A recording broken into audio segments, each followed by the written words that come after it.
adventure for you today. We're in the Big Morongo Preserve.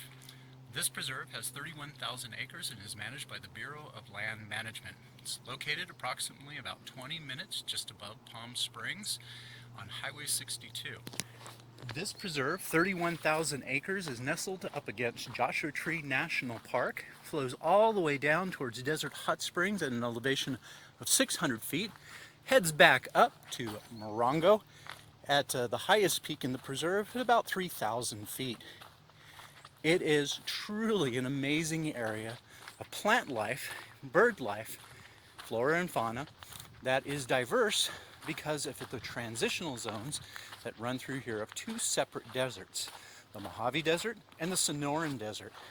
Palm Springs area is in the Sonoran Desert. Joshua Tree National Monument, at least a good section of it, will take the town of 29 Palms, and Joshua Tree are up in the Mojave Desert.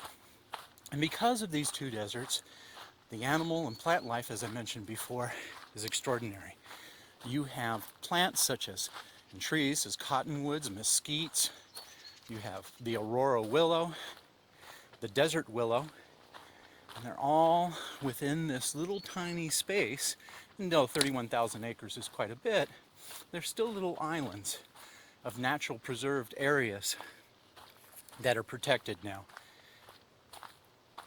You can see through here that it's just truly extraordinary as we walk through this thicket of honey mesquite. And then back out around the corner over here into another little section. You can see all the beans on the ground of the honey mesquite.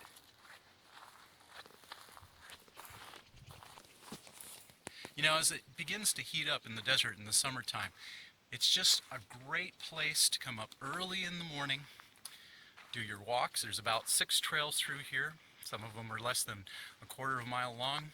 The big one is, which goes down into Big Morongo Canyon itself, is about 8.5 miles from down coming back up again. So you get a good variety of trails through here. But at least for the early morning hours of early summer, you have a place to cool down. It's usually about 10 degrees cooler up here than it is down on the Coachella Valley floor. And it's just such a nice area to spend just an hour or two walking around, and you never know what you're going to see, whether that's a bobcat, a raccoon, a fox, or maybe a coyote. It's a good way to spend the day. Take care.